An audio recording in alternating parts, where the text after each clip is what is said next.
5 বছরে এই 4 মাস সহ 1 কোটির উপরে কর্মসংস্থান নিশ্চিত করা হবে। 1 কোটি কর্মসংস্থান। এখন প্রত্যেক মাসে আপনার 1.5 লক্ষ কর্মসংস্থানেরও বেশি। তার মানে এই 4 মাসে সেই হিসাবে কর্মসংস্থান বৃদ্ধি পাওয়ার কথা 6 লাখ এই 4 মাসে। আপনাদের কাছে প্রশ্ন, মাননীয় অর্থমন্ত্রী, এই 4 মাসে কয়টি কর্মসংস্থান নিশ্চিত হয়েছে? আদৌ কি 6 লাখ কর্মসংস্থান নিশ্চিত হয়েছে? যদি হয়ে থাকে সেই কর্মসংস্থানগুলো কোথায়? সেই চাকরিগুলো কোথায়?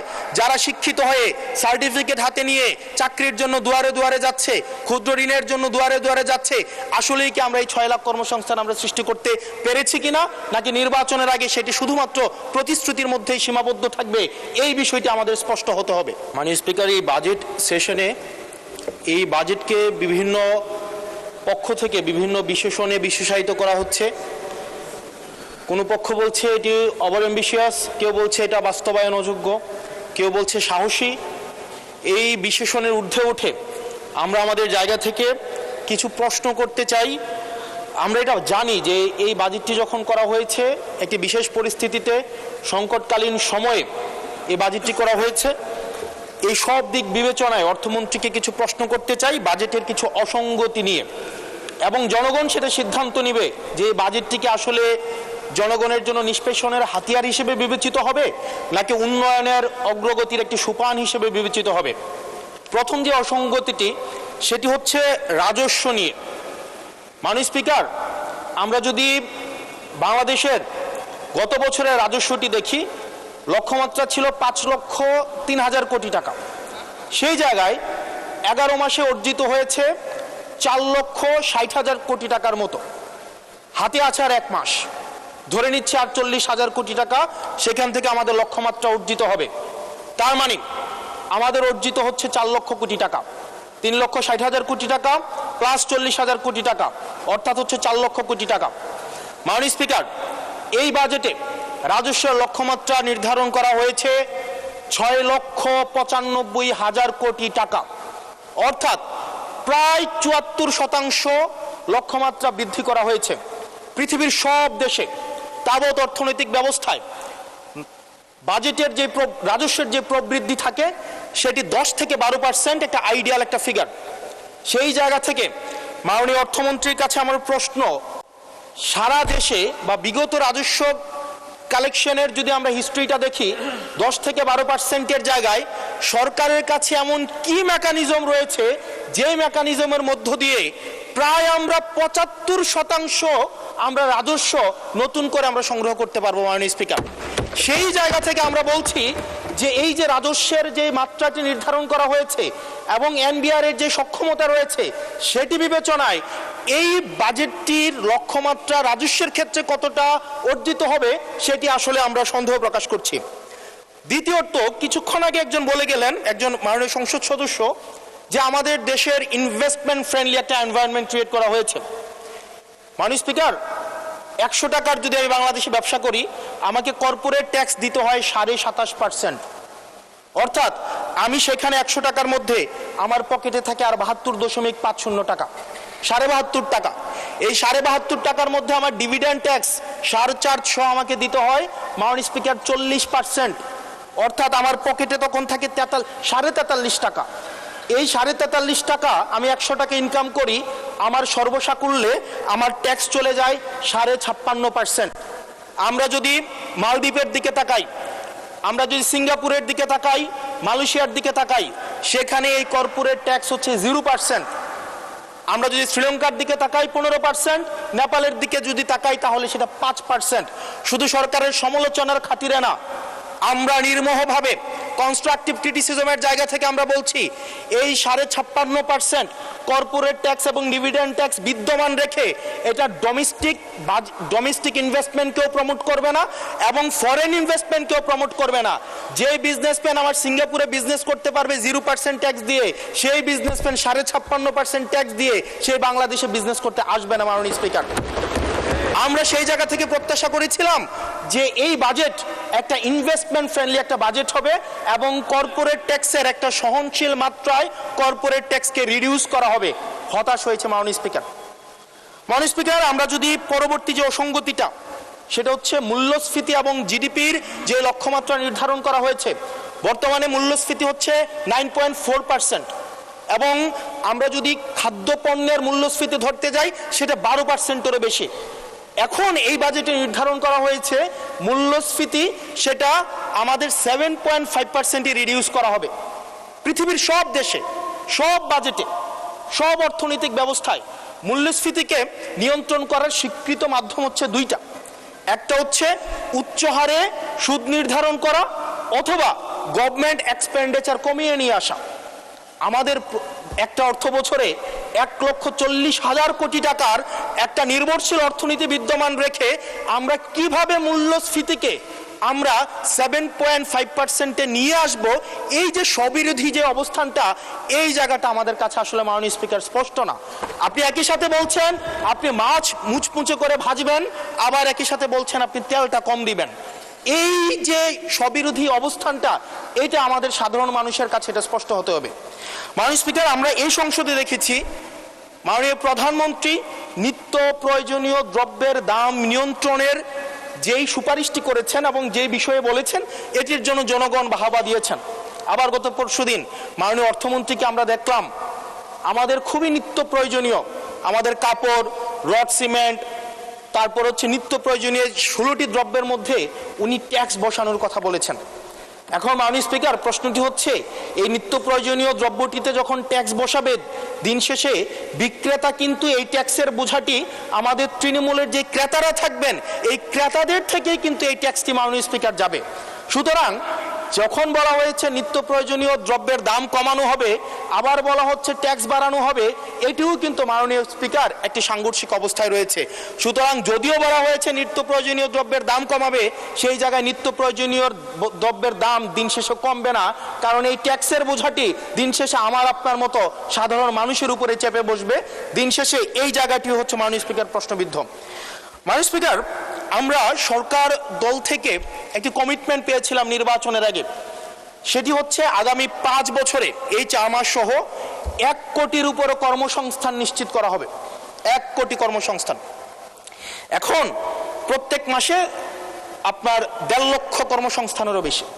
তার মানে এই 4 মাসে সেই হিসাবে কর্মসংস্থান বৃদ্ধি পাওয়ার কথা 6 লাখ এই 4 মাসে। আপনাদের কাছে প্রশ্ন, মাননীয় অর্থমন্ত্রী, এই 4 মাসে কয়টি কর্মসংস্থান নিশ্চিত হয়েছে? আদৌ কি 6 লাখ কর্মসংস্থান নিশ্চিত হয়েছে? যদি হয়ে থাকে সেই কর্মসংস্থানগুলো কোথায়? সেই চাকরিগুলো কোথায়? যারা শিক্ষিত হয়ে সার্টিফিকেট হাতে নিয়ে চাকরির জন্য দুয়ারে দুয়ারে যাচ্ছে, ক্ষুদ্র ঋণের জন্য দুয়ারে দুয়ারে যাচ্ছে, আসলেই কি আমরা এই 6 লাখ কর্মসংস্থান আমরা সৃষ্টি করতে পেরেছি কিনা, নাকি নির্বাচনের আগে সেটি শুধুমাত্র প্রতিশ্রুতির মধ্যেই সীমাবদ্ধ থাকবে? এই বিষয়টি আমাদের স্পষ্ট হতে হবে। মাননীয় স্পিকার, আমরা প্রাচীন একটি ভারতের একটা প্রবাদ আছে, এই যে আমাদের একটি সান্ধ্যকালীন সংসদ চলছে, আমাদের মধ্যে একটি আলস্য ঝেঁকে বসেছে, আমরা একটু এখন বিশ্রামের একটা আগ্রহ সৃষ্টি হচ্ছে। এরকম একটা বিশ্রামের সময়ে এক ভারতের প্রাচীন ভারতের একটা প্রবাদ আছে। সেই প্রবাদে একজন বলেছিলেন যে ঋণং কৃতা ঘৃতং পিবেত যাবৎ জীবন সুখেং কিবত। অর্থাৎ ঋণ করে প্রয়োজনে ঘি খাও, তাইলেও সুখে থাকো। ঋণ করো, ঘি খাও, পরের ধনে পুদ্দারি করো, ঋণ করে ঘি খেয়ে জমিদারি করো, তাও ঋণ করো। আমার কাছে মনে হচ্ছে মাননীয় স্পিকার, এই প্রবাদটিকে সরকারি দলের কিছু সদস্য খুব সিরিয়াসলি নিয়েছেন, নিয়ে ওনারা ঋণ করো, ঘি খাও, তাও সুখে থাকো, এটাকে ওনারা এভাবে নিয়েছেন, ঋণ করো, ঋণ খেলাপি হও, তাও নির্বাচন অংশগ্রহণ করো। মাননীয় স্পিকার, আমরা দেখলাম এই সংসদে আমরা মাননীয় অর্থমন্ত্রীর কাছ থেকে আমরা কোনো স্পষ্ট কোনো কর্মসূচি আমরা পাই নাই। কিভাবে ব্যাংকগুলোকে যেভাবে দলীয়করণ করা হয়েছে, ব্যাংকগুলোকে দীর্ঘ 17 বছর ধরে ব্যাংকের টাকা ঋণের নামে যেভাবে বিদেশে পাচার করা হয়েছে, সেই পাচারকৃত টাকাকে কিভাবে উদ্ধার করা হবে, সেটার কিন্তু সুস্পষ্ট আমরা কোনো পলিসি পাই না। মাননীয় স্পিকার, আমরা গভর্নর সাহেবকে মাঝে মাঝে আমরা একটু আক্ষেপ প্রকাশ করতে দেখি, 4,80,000 কোটি টাকা বিদেশে পাচার হয়েছে, সেটাকে কিভাবে আনা যাবে সেটা নিয়ে আক্ষেপ প্রকাশ পর্যন্ত আমরা দেখি। মাননীয় স্পিকার, এই যে ঋণ খেলাপি যারা আছে, নির্বাচনের আগে একটা কমন একটা স্ট্রাকচার, 5 বছর কোনো খোঁজ খবর থাকে না, তফসিলের আগে সেখানে একটু কোর্টে যাবে, কোর্টে গিয়ে ওই ঋণ খেলাপির উপরের এই অর্ডারটার উপরে এটা স্টে দিবে এবং 2% দিয়ে আবার রিশিডিউল করাবে, রিশিডিউল করিয়ে আবার নির্বাচনে অংশগ্রহণ করবে বিভিন্ন জায়গা থেকে, এবং আগামী 5 বছর আবার এই ঋণ নিয়ে কোনো ধরনের আর কোনো খোঁজখবর থাকে না। জনগণের টাকা নিয়ে এই বিলাসিতা বন্ধ করতে হবে এবং ঋণ খেলাপিদেরকে ঋণ খেলাপি বলতে হবে। আমরা লজ্জা পাই একই সংসদ একসাথে শেয়ার করার জন্য, কারণ তারা জনগণের টাকা মেরে, যারা জনগণের টাকা ব্যাংক থেকে তুলে নিয়ে ঋণ খেলাপি হয়ে আবার জনগণের প্রতিনিধিত্ব করতে আসে, এই ঋণ খেলাপিদেরকে শাস্তির আওতায় আনতে হবে। এবং তারা যখন সংসদ সদস্য হয়ে নির্বাচিত হওয়ার পরেও যদি তারা ঋণ খেলাপি হয়, এমন একটি আইন প্রণয়ন করতে হবে তাদের সংসদ সদস্য পদ যেন বাতিল হয়। সেটি শুধুমাত্র সরকার দলের জন্য না, শুধু বিরোধী দলের জন্য না, সেটি বাংলাদেশের উন্নতি, প্রগতি এবং সমৃদ্ধির জন্য সেটি প্রয়োজন। এবং পরবর্তী প্রজন্মের কাছে আমাদের দায় মুক্তির জন্য এটি প্রয়োজন। মাননীয় স্পিকার, আমাদের যেই জায়গায় টাকা পাচার করা হয়েছে, অন্তর্বর্তীকালীন সরকার একটি শ্বেতপত্র প্রকাশ করেছে। এই শ্বেতপত্রতে দেখানো হয়েছে 28 লক্ষ কোটি টাকা হচ্ছে বিদেশে পাচার করা হয়েছে। 28-এর পরে কয়টা সংখ্যা হয় আমি আর্টস ইংলিশ ডিপার্টমেন্টের ছাত্র, আর্টস ব্যাকগ্রাউন্ডে পড়াশোনা করছি, আমার মাথায় আসে না 28-এর পরে কয়টা সংখ্যা হয়। 28-এর পরে 9টা না, এটাও হয় নাই। 28-এর পরে 28 লক্ষ কোটি টাকা বিদেশে পাচার করা হয়েছে।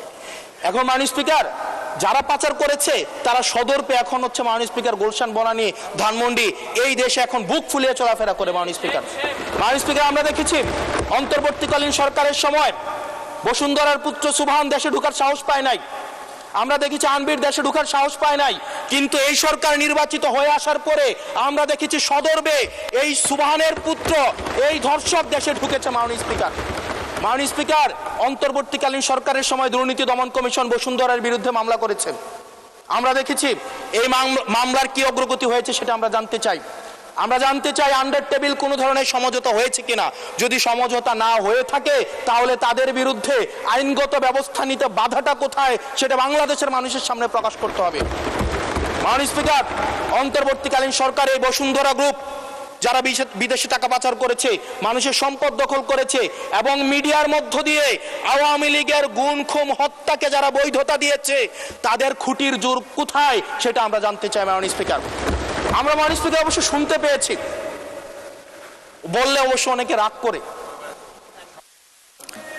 মাননীয় সদস্য, আপনার সময় শেষ হয়ে গেছে, তারপরেও চিফ হুইপ মহোদয় অনুরোধ করেছেন আরো 3 মিনিট বাড়ানো হলো। থ্যাংক ইউ মাননীয় স্পিকার। মাননীয় স্পিকার, আমরা শুনতে পেয়েছি বা দেখতে পাই এবং সরকার দলেরই অনেকে মাঝে মাঝে আমাদের কাছে এসে দুঃখ প্রকাশ করে যে আসলে আমরা জেল খেটেছি, আমরা কষ্ট করেছি, আমাদের সন্তানদের সাথে আমরা থাকতে পারি নাই, কিন্তু আমাদের দলে কিছু কিছু মানুষ বসুন্ধরার অ্যাডভাইজর হিসেবে কাজ করে, তাদের মিডিয়ার অ্যাডভাইজর হিসেবে কাজ করে। মাননীয় স্পিকার, যেই মিডিয়া তারেক রহমানকে, মাননীয় প্রধানমন্ত্রী তারেক রহমানকে দেশদ্রোহী হিসাবে ফ্রেমিং করেছে, সেই মিডিয়ার অ্যাডভাইজর হিসেবে আজকে বসুন্ধরা গ্রুপে আজকে এই সরকার দলীয় সংসদ সদস্যদের অনেকেই তারা সেখানে যুক্ত। মাননীয় স্পিকার, এটা আমাদের জন্য না, বরং তাদের সহকর্মীদের জন্য এটি তাদের হৃদয়ে রক্তক্ষরণ হয়, সেটি আমরা জানি। মাননীয় স্পিকার, এই বসুন্ধরার বিরুদ্ধে যারা কথা বলে তাদের বিরুদ্ধে মিডিয়া লেলিয়ে দেওয়া হয়।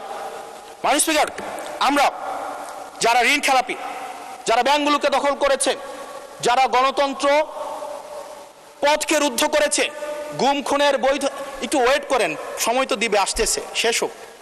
যারা গুম খুনের, আমি আপনাকেই বলছি মিস্টার হাসান, এইদিকে। ইয়েস মাননীয় স্পিকার, আমি অ্যাড্রেসিং ইউ মাননীয় স্পিকার।